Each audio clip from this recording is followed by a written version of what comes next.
안녕하세요. 반갑습니다. 오늘 2025학년도 대학 입시 시기별 학습 전략에 대해서 강의하게 될 대입지원단 대전 반석고등학교 이태환이라고 합니다.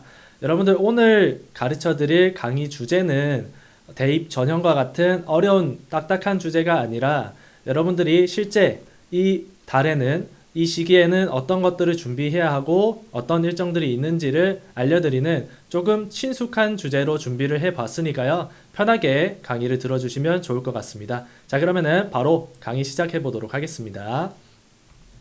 자, 먼저 목차를 준비했는데요. 올 3월부터 내년 2월까지의 일정이 쭉 나와 있습니다. 이 중에서 3, 4월에는 어떤 것을 하고 5, 6월에는 어떤 것을 하는 등 월별로 중요한 일정과 함께 준비해야 될 것들을 알려드리도록 하겠습니다. 자, 가장 먼저 3월인데요. 지피지기, 백전백승이라고 이름을 붙여봤습니다. 여러분들이 많이 아는 만큼 대학 합격에 조금 더 가까워질 수 있다, 이런 뜻인데요. 어떤 것을 알아야 되는지 같이 한번 살펴보도록 할게요. 자, 가장 먼저 나를 아는 것이 무엇보다 중요하겠죠?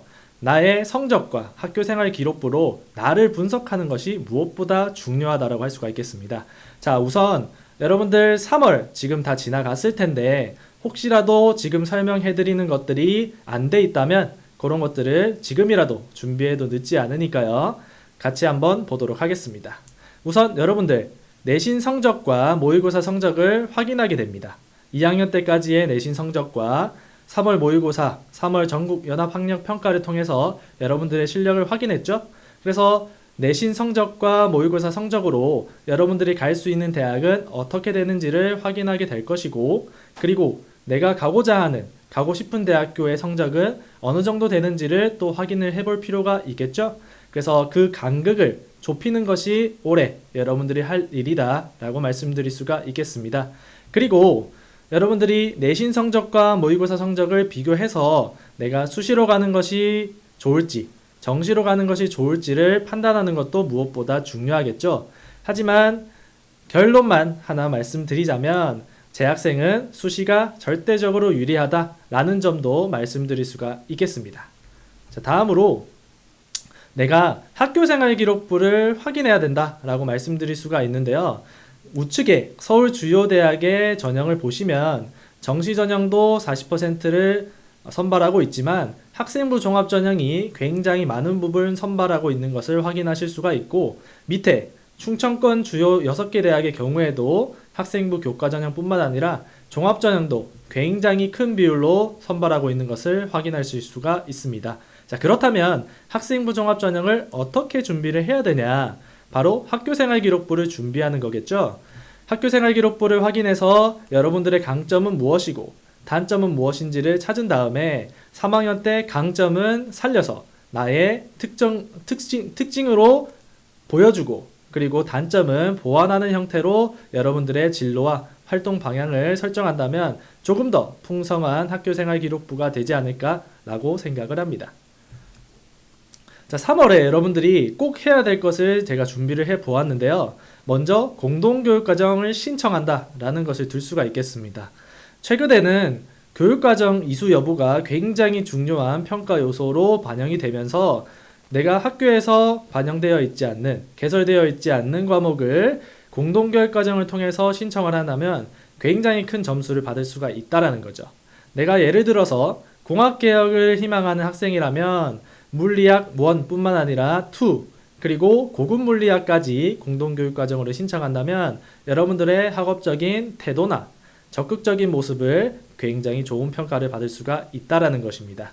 자, 그리고 3월 초에 봉사활동이라든지 학급 및 동아리 임원 등 다양한 학교 임원들을 선발하기 때문에 이런 것들도 여러분들이 미리미리 확인하고 참여하는 것도 풍성한 학교생활 기록부를 위해서 중요하다고 할 수가 있겠죠. 자, 다음으로는요, 대학도 알아보는 겁니다. 나를 알아봤다면 대학이 어떻게 선발하고 있는지를 아는 것도 굉장히 중요하겠죠. 그래서 나에게 적합한 전형은 무엇인지를 확인하는 겁니다. 수시 학생부 교과인지 종합인지 논술인지 실기전형인지 정시인지 이런 것들을 여러분들이 확인해 볼 필요가 있겠고요. 자세한 내용은 최근에 출간된 켄지 1호를 참고하시면 큰 도움이 될 거라고 생각을 합니다. 자, 제가 충남대학교 모집 단위별 모집 인원을 예를 들어서 들고 와 봤는데요. 여기 보시면 총 국어국문학과의 경우에는 46명을 선발을 하고 있는데 그 중에서 수시 모집은 36명, 정시 모집은 10명을 선발한다는 것을 확인하실 수가 있습니다. 그 중에서도 교과 전형의 경우에는 이렇게 일반 전형과 지역인재 전형, 종합 전형도 일반과 서류 이렇게 선발을 하고 있구나 라는 것을 보고 내가 어떻게 준비를 해야겠다라는 점을 확인할 수가 있고요. 예를 들어서 내가 학생부 교과 전형으로 가야겠다 라고 한다면 어떻게 선발하는지도 알아봐야겠죠. 자, 실제로 학생부 교과 전형의 선발 방법을 확인해 보았더니 학교생활기록부 100%로 선발을 한다라고 합니다. 자, 그런데 우측에 수시 최저학력을 적용한다라는 말이 있어요. 이 말은 수능을 반영한다라는 말이죠. 그러면은 어느 정도로 반영을 하는지 또 제가 한번 확인을 해 보았더니 인문대학의 경우에는 국어, 영어, 탐구 한 과목 11등급 이내이고 자연과학을 포함한 공과대학의 경우에는 수학, 영어, 과학, 탐구 합산하여 12등급 이내 이렇게 반영을 하고 있습니다. 이것을 봤을 때 내가 공과대학을 희망한다면 수학을 준비하는 것과 사회 탐구가 아니라 과학 탐구를 준비해야만이 갈 수가 있다라는 거죠. 만약 이 사실을 모르고 내가 사회 탐구가 조금 더 잘 풀린다라고 생각을 해서 잘 맞다라고 생각을 해서 준비를 했다가 나중에 가고 싶은 공과대학을 못 가는 불상사가 생길 수도 있다라는 거죠. 그래서 여러분들이 대학을 아는 것도 굉장히 중요하다라고 말씀드릴 수가 있는 겁니다. 자, 다음으로 정시 전형에서도 무엇보다 중요한데요. 여러분들이 수능 선택 과목을 결정하는데도 중요한 정보들을 확인해야 됩니다. 먼저 수학 과목 같은 경우에는 확률과 통계, 미적분, 기하 중에서 반영을 하는 과목도 있고 안 하는 과목도 있기 때문에 여러분들이 꼭 확인을 해보셔야 되고요. 탐구 같은 경우에도 대부분의 학교들이 사회탐구와 과학탐구를 동시에 반영을 하지만 일부 학교들의 경우에는 과학탐구만 반영하는 경우도 있기 때문에 이 점을 여러분들이 확인을 꼭 해야 된다는 겁니다. 충남대학교를 추가로 예시로 들고 와 봤는데요. 정시 전형에서 수능 영역별 반영 영역이 어떻게 되는지 알아볼게요. 우선 밑에 자연과학대학과 공과대학에서 수학과와 정보통계학과는 수학 확률과 통계를 반영하지 않는다라고 되어 있고 탐구 같은 경우에도 과학탐구는 반영하지만 사회탐구는 반영하지 않는 모습을 확인할 수가 있다라는 겁니다. 이 점을 보았을 때 내가 정시 전형에서도 어떤 과목을 준비를 해야지 가능한가 라는 것들도 미리미리 확인을 해야 된다는 거예요. 자, 다음으로 수능 선택 과목에서 대학별로 가산점을 주는 과목들도 있으니까 이것도 참고로 해주면 좋을 것 같습니다. 서울대학교와 서강대학교 같은 경우에는 가산점을 부여하는 형태로 수능 선택 과목을 반영하고 있다라는 점 정도 알아두시면 될 것 같고요.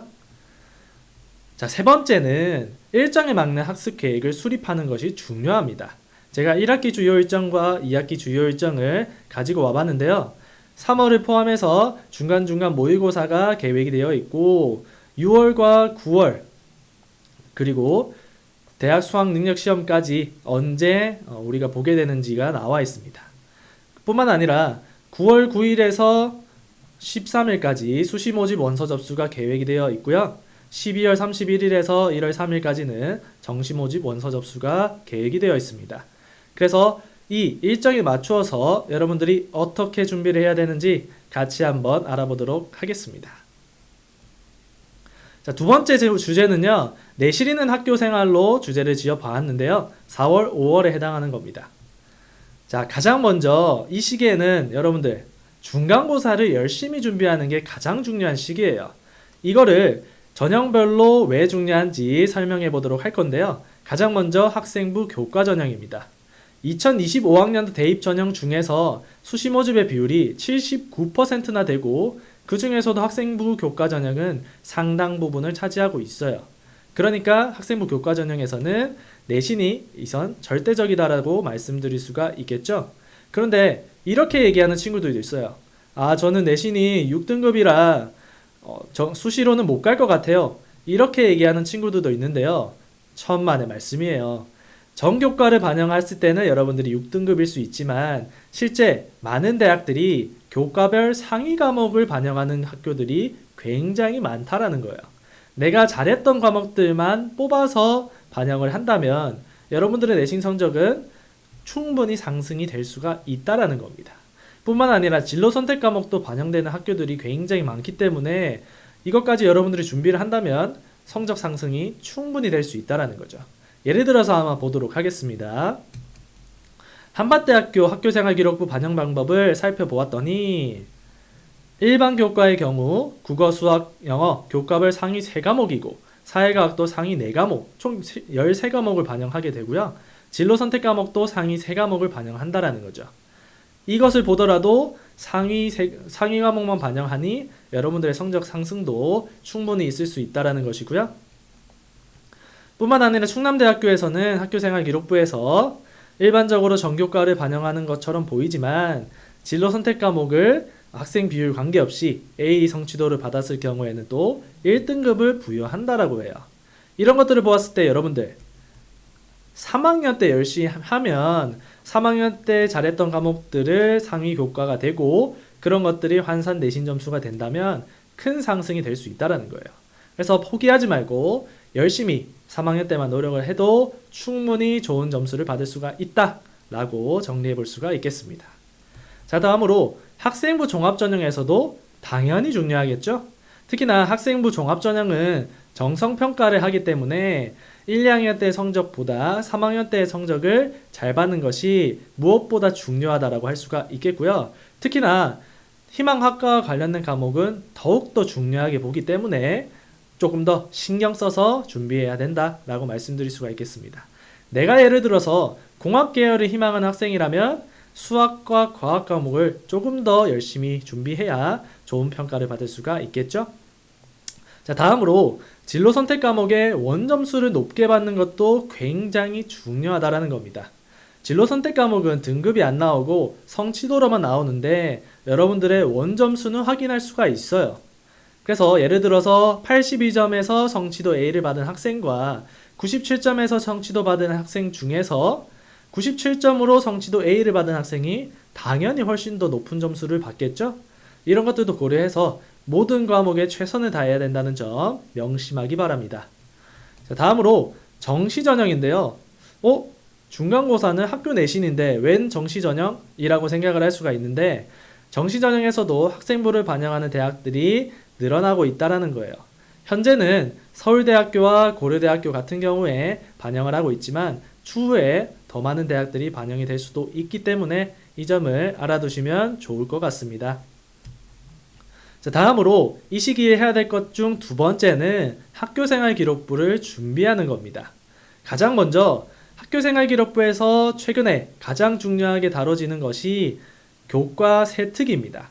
근데 내가 교과 세특 준비한다고 해서 단순하게 수행평가에 참여하고 탐구하고 발표하는 세특은 사실은 그렇게 좋은 평가를 받기는 어려워요. 여러분들이 수업에 적극적으로 참여해서 여러분들의 학업 역량이라든지 태도라든지 의사소통 능력과 같은 여러분들의 생동감 있는 능력들을 수업 시간에 보여주는 게 더 중요하다는 거죠. 그래서 여러분들이 수업 시간에 적극적으로 참여해서 생동감 있는 교과 세특을 쓸 수 있도록 하면 좋을 것 같고요. 자, 다음으로 중간고사가 끝나고 5월이 되면 학교에서 굉장히 많은 학교 행사들이 있어요. 이런 것들을 또 적극적으로 참여한다면 여러분들 생기부를 풍성하게 준비를 할 수가 있겠습니다. 자, 다음으로 이 시기가 되면 대학별 수시 모집 요강이 발표가 됩니다. 그래서 여러분들이 가고자 하는 학교에 확정된 모집 인원과 전형 일정 등을 정리해 볼 필요가 있겠고, 두 번째로 경찰대학교와 사관학교 같은 경우에는 일정이 조금 더 빠르게 진행이 돼요. 그런 것들도 여러분들이 미리미리 확인을 해서 준비를 해볼 필요가 있겠고요.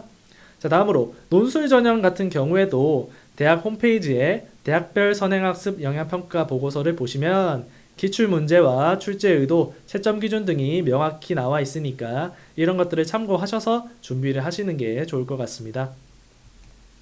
자, 다음으로 6, 7월은요. 대입을 위한 구체적 단계다 라고 이름을 지어 보았는데요. 어떻게 준비를 해야 되는지 하나씩 보도록 하죠. 자, 여러분들 한국교육과정평가원에 출제하는 첫 번째 모의평가인 6월 대학 수학능력시험 모의평가가 계획이 되어 있습니다. 한국교육과정평가원에 출제하기 때문에 수능의 출제 경향성을 파악하는 데 굉장히 의미가 있을 수 있겠고요. 수능이나 9월 모의평가처럼 졸업생이 많이 참여하진 않지만 그래도 졸업생이 참여하는 만큼 여러분들의 자신 객관적인 위치를 진단하는 데도 도움이 될 수가 있을 것입니다.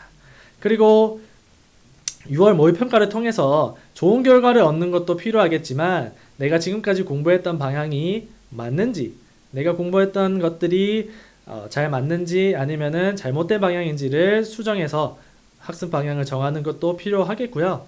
그리고 내가 혼자 집에서 풀었을 때는 문제를 잘 풀었는데 막상 시험 날에 풀다 보니까 시간이 부족했다든지 긴장을 했다든지 이런 것들을 여러분들이 모의평가를 통해서 경험하고 준비를 한다면 여러분들한테 굉장히 또 큰 도움이 될 수 있다라는 겁니다. 그리고 7월에는 인천시 교육청에서 주관하는 전국연합 학력평가도 계획이 되어 있습니다. 그리고 6, 7월에는요 기말고사도 있어요. 제가 아까 중간고사에서 얼마나 중요한지를 설명드렸죠. 기말고사도 무엇보다 중요합니다. 그리고 이 부분을 간과하는 친구들도 많은데요. 수행평가에도 굉장히 열심히 참여를 해야 돼요. 최종 성적은 지필평가와 수행평가를 모두 산출해서 나오기 때문에 수행평가도 당연히 열심히 준비해야 되는 것은 당연한 사실입니다. 자, 그리고 6월, 7월은 1학기가 마무리되는 시기죠. 그래서 이 시기쯤에 여러분들의 학교생활 기록부가 마무리가 돼요. 교과세 특뿐만 아니라 여러분들의 비교과 활동들도 마무리가 되기 때문에 이 시기에 여러분들이 할 수 있는 모든 활동들을 해야 된다라고 정리해 볼 수가 있겠습니다. 자, 이제 여름방학이 됐습니다. 여러분들이 학교를 안 나오고 학업에 온전히 집중할 수 있는 최고의 시간이에요. 사실상 여러분들이 고3 생활 중에서 공부를 가장 많이 할 수 있는 시기이기도 합니다. 하지만 여러분들이 수능 공부에 집중을 할 수가 있고 그리고 이런 것들을 통해서 학교 공부는 또 하지 않기 때문에 학습의 효율성을 높이는 데에도 큰 도움이 되겠죠. 여러분들이 1학기 때 했던 모의고사 성적을 토대로 자신의 취약점이라든지 기출문제들을 풀이해서 최선의 준비를 하는 것이 필요하겠습니다. 자, 근데 제가 주의사항을 하나 말씀드리자면요. 무리한 공부를 안 하는 게 사실은 제일 중요해요. 방학이 되면 어때요? 학교를 안 가니까 늦잠을 잡니다. 그리고 늦잠을 자다 보니까 밤에 새벽 2시, 3시까지 잔단 말이에요. 그렇게 되면 여러분들의 패턴이 망가지고 2학기 때에도 낮에는 굉장히 피곤한 상태로 공부를 하게 돼요. 이런 점들이 선생님이 굉장히 안타까웠던 부분인데 시험은 낮에 보잖아요. 그래서 여러분들이 시험 시간에 맞게 낮에는 깨어있고 밤에는 자는 낮게 밤잠을 실천해야 된다라는 점을 강조드리고 싶습니다. 자, 이제 개학을 하고 2학기가 되었네요. 바쁘다 바빠 힘내자로 이름을 지어봤습니다. 가장 먼저 학교생활 기록부를 마감하게 됩니다. 여러분들이 개학을 하고 8월 31일 기준으로 학교생활 기록부가 마감이 되기 때문에 여러분들이 했던 활동들 중에서 빠진 활동이 있는지 내가 보충할 부분이 있는지를 확인을 해 보셔야 되고 혹시라도 내가 오탈자가 들어가 있는지도 꼼꼼하게 확인을 해서 여러분들의 생활 기록부를 확인하는 것이 중요하겠다라고 말씀드립니다. 자, 두 번째는요. 9월 대학 수학능력 모의평가가 있어요. 9월 대학 수학능력 시험 모의평가는 응시자 수와 시험 범위 등이 실제 수능과 가장 가까운 시험이니까 실제 수능이다라고 생각하고 준비를 해야 된다라고 말씀드리고요. 두 번째로 중요한 것은 무엇이냐? 수시 모집 전 마지막 모의고사라는 거예요. 그래서 내가 수시 모집 전에 수능 최저학력 기준을 충족할 수 있는지도 확인을 해볼 수가 있고 만약 수능 최저학력 기준을 충족하기가 많이 어렵다면 그 대학에 지원하는 것은 한 번 더 고민을 해보아야겠죠. 그리고 내가 정시를 준비를 했었는데 내가 생각하는 것보다 성적이 많이 안 올라서 수시를 넣어야 된다고 생각을 할 수도 있잖아요. 그래서 그런 것들을 모두 확인을 할 수 있는 굉장히 중요한 시험이기 때문에 최종적인 수시 지원을 하는데 굉장히 중요한 결정적인 도움을 주는 모의고사이기 때문에 무엇보다 최선을 다해서 보는 것이 중요하다라고 말씀드릴 수가 있겠습니다. 자, 다음으로 수시 원서 접수가 9월 9일에서 13일 실시가 됩니다. 물론 대학별로 3일 이상을 실시하면 되기 때문에 일정이 다르다는 점 꼭 학교별로 확인을 하셔야 되는 부분이고요. 일반적으로 일반 대학의 경우에는 6개 대학의 수시 원서 접수를 하게 되고요. 이때 주의할 사항으로 학교별로 학교장 추천 전형이 있을 수가 있는데요. 이 부분은 대부분 학교에서 8월에 대상자를 선정하기 때문에 내가 학교장 추천 전형 대상자가 선정이 안 됐는데 원서 접수 기간에 경쟁률이 낮다고 무작정 학교장 추천 전형을 넣었다가 학교 대상자가 선정이 안 돼서 탈락하는 경우도 생길 수가 있단 말이죠. 그래서 내가 학교장 추천 전형에 관심이 있다면 8월에 학교에서 학교장 추천 전형 대상자가 된 다음에 신청해야 된다라고 말씀을 드리고요. 그리고 이것도 굉장히 중요한 주의사항인데요. 대학별 전형 일정을 반드시 시간 단위로 확인해야 된다라는 겁니다. 예를 들어서 2024학년도 기준으로 서울대학교는 18시까지였지만 고려대학교는 17시까지였어요. 내가 막연하게 18시까지로 생각을 했다가 17시에 끝나는 경우 굉장히 억울할 수 있겠죠. 그래서 이런 부분도 반드시 여러분들이 꼼꼼하게 확인해야 된다는 점 알려드립니다. 자, 이제 8월, 9월을 지나서는 수능이 있습니다. 수능까지 열심히 노력해야겠죠? 11월 16일 목요일에 대학 수학능력시험이 개혁이 되어 있고요. 그 전까지 여러분들이 모의평가를 치렀던 것들을 통해서 분석하고 수능 대비를 위한 마무리 학습을 하는 것이 굉장히 중요하다고 말씀드릴 수가 있겠고, 두 번째는 여름방학 때 말씀드렸던 것처럼 여러분들의 컨디션과 리듬을 수능에 맞춰서 최상의 컨디션으로 보는 것이 굉장히 중요합니다. 내가 열심히 준비했는데 수능날 컨디션이 안 좋아서 잘 못 본다든지 아니면 배가 아파서 집중을 못 한다든지 그런 경우 얼마나 억울하겠어요? 그래서 여러분들의 컨디션을 100%로 만드는 것이 굉장히 중요하다라고 말씀드릴 수가 있습니다. 그리고 수능 전에 마지막 10월 전국연합 학력평가가 서울시 교육청 주관으로 있다는 점도 알아두시면 좋을 것 같아요. 자, 그리고 수능이 끝나게 되면 사실은 수능 전도 있는데 수능 전과 수능 후에 면접과 논술 일정이 계획이 되어 있습니다. 그래서 여러분들이 10월과 12월에는요 생각보다 더 바쁠 수가 있습니다. 이런 면접과 논술을 어떻게 준비를 하냐, 아까 설명드린 대로 대학 입학 홈페이지에 들어가면 선행학습 영향평가에 기출문제가 나와 있기 때문에 이 부분을 보면 준비를 할 수가 있겠고요. 다음으로 학교에서 일반적으로 교내 면접 지도를 해주는 경우가 많지만 그런 것들도 참여하고 여러분들이 친구들끼리 팀을 구성해서 반복적으로 연습하는 것도 굉장히 큰 도움이 될 수 있다라고 말씀드릴 수가 있겠습니다. 그런데 주의사항이요. 여러분들이 수능을 봤는데 굉장히 잘 나왔어요. 그래서 내가 수시 지원을 한 학교보다 훨씬 더 좋은 대학에 갈 수가 있다라고 생각이 들면 면접이라든지 논술에 참여하는 것을 한 번 더 고민해 볼 필요가 있겠죠?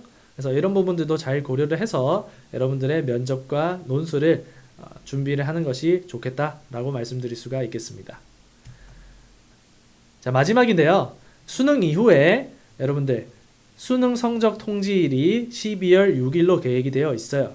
그래서 수능 성적이 통지가 되면 이 성적을 토대로 12월 31일부터 1월 3일까지 정시 원서 접수를 하게 되고요. 수시 접수와는 다르게 가나다군 3개 대학의 정시 원서 접수를 하게 됩니다. 이 역시나 학교별로 일정의 차이가 있기 때문에 시간 단위로 꼼꼼하게 확인을 하시는 게 필요하겠고요. 마지막으로 하나 더 추가 정보를 알려드리자면 정시 합격자 발표 이후에 추가 모집도 지원하는 것을 고려해 봐야 된다라고 정리를 해볼 수가 있어요. 다만 수시 모집에 합격이나 등록을 한 사실이 없거나 정시 모집 등록을 포기한 경우에만 지원이 가능하다는 점 명심하기 바랍니다. 자, 이렇게 여러분들과 함께 시기별로 어떤 일정이 있고 어떤 준비를 해야 되는지 같이 한번 알아봤는데요. 도움이 되셨는지 모르겠습니다. 1년 동안 여러분들 굉장히 노력을 많이 해서 좋은 결과가 있기를 바라겠습니다. 여러분들의 희망찬 내일을 응원하면서 강의를 마치도록 하겠습니다. 고생 많았습니다.